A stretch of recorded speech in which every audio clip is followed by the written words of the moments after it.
Close आ रहा है। मैंने कहा था एक बार एक वीडियो में कि नीट एग्जाम भी होगा, काउंसलिंग भी होगी, आपका सिलेक्शन भी होगा, कुछ कुछ रह भी जाएंगे लोग, और फिर दुनिया चलती रहेगी, फिर आप डॉक्टर भी बन जाओगे। तो ये प्रोसेस है, समय कभी नहीं रुकता है। इसीलिए कहा जाता है कि समय को हमें सही तरीके से यूज़ करना चाहिए, नहीं तो वही समय आगे आके हमें बहुत अफसोस करवाता है।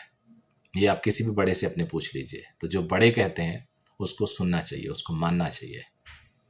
आजकल कितने भी आप स्मार्ट हो जाओ, कितने भी ज़्यादा जान जाओ, लेकिन जो बड़े हैं आपके पल को उन्होंने जिया है, उस पल को फील किया और उससे आगे बढ़े हैं, तो उन्हें पता है। चलिए अब ज़्यादा ज्ञान नहीं बांटते हैं आपको, आ जाते हैं कि अपनी बुक या जो रिकमेंडेड बुक्स हैं आपके पास, वो अपने हाथ के बनाए हुए नोट्स या कोचिंग के स्टडी मटेरियल, इन तीनों में से क्या ज़्यादा इंपॉर्टेंट है, किसको पढ़ें, किसको पढ़ने से हमें ज़्यादा फायदा होगा, किसको पढ़ने का कोई मतलब नहीं है, ये सारी बातें इस वीडियो में करेंगे। बट आगे बढ़ने से पहले मेरा रिक्वेस्ट होगा, चैनल को जरूर सब्सक्राइब कर लिए। आप लोग करते नहीं है चैनल को सब्सक्राइब करिए, शेयर कर दीजिए, जानने वालों को, दोस्तों को बताइए, क्योंकि ये सबको फायदा करेगा। बहुत बड़ा नहीं होता, 3 4 5 मिनट से लेके मैक्सिमम 7 8 मिनट तक कुछ वीडियोस गए, तो इतने मिनट में कोई ज़्यादा नुकसान नहीं होता। आप लंच कर रहे हो, डिनर कर रहे हैं, उस टाइम ये देख सकते हो वीडियो, रास्ते में ट्रैवल कर रहे हैं तो भी देख सकते हो। तो चलिए मैं बताता हूँ, अगर आपकी प्रिपरेशन बहुत बढ़िया चल रही है, 3 केस को स्टडी कर लेते हैं। अगर आपकी प्रिपरेशन बहुत बढ़िया चल रही है and you are scoring 550 plus in your mock test, तो आपको तीनों पढ़ने चाहिए। बुक्स भी पढ़ना चाहिए, स्टडी मटेरियल भी पढ़ना चाहिए कोचिंग का, और अपने नोट्स भी पढ़ने चाहिए।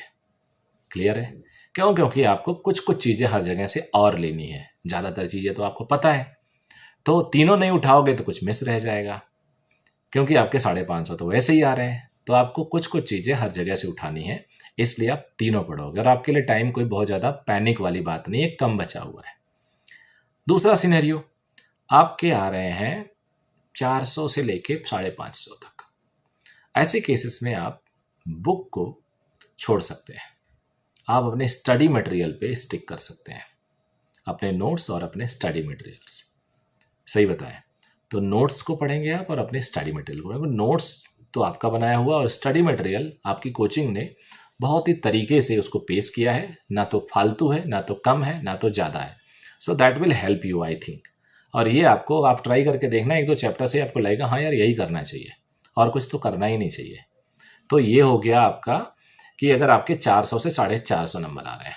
अब मैं बताऊंगा उन बच्चों को क्या करना चाहिए जिनके 300 250, वो क्या करें। क्या वो, अब आप लोग गेस कर रहे होगे कि मैं बोलने वाला हूं सिर्फ अपने नोट से पढ़ो। आप लोग सोच रहे होगे पहले इन्होंने तीनों बुक्स, कोचिंग मटेरियल और नोट्स बोला, अब उसके बाद दूसरे केस में इन्होंने बुक हटा दी, अब तीसरे में स्टडी मटेरियल हटा देंगे और अपने नोट्स बोलेंगे। नहीं, अभी भी मैं स्टडी मटेरियल बोलूंगा और बुक्स, अपने नोट्स बोलूंगा, लेकिन स्टडी मटेरियल को अब पढ़ने का तरीका बदल जाएगा।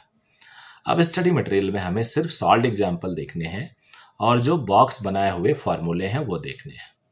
पूरा स्टडी मटेरियल को ढूंढना नहीं है कि कुछ छूटा ना हो, सिर्फ और सिर्फ सॉल्व एग्जाम्पल्स देखने हैं, और बॉक्सेस, जो फॉर्मूले को बॉक्स बना के घेर दिया जाता है, उस पर बेस्ड कुछ क्वेश्चंस होते हैं, उसको देखेंगे। अनसॉल्व नहीं ट्राई करने की। और एक एक लाइन आपके नोट्स के, अगर नोट्स में आपने ढंग से समय दिया है, तो मेरा मानना है कि आपने नोट्स में समय ठीक से नहीं दिया होगा, क्योंकि समय ठीक से समय दिया होता तो शायद आप इस टाइम और अच्छा स्कोर कर रहे होते।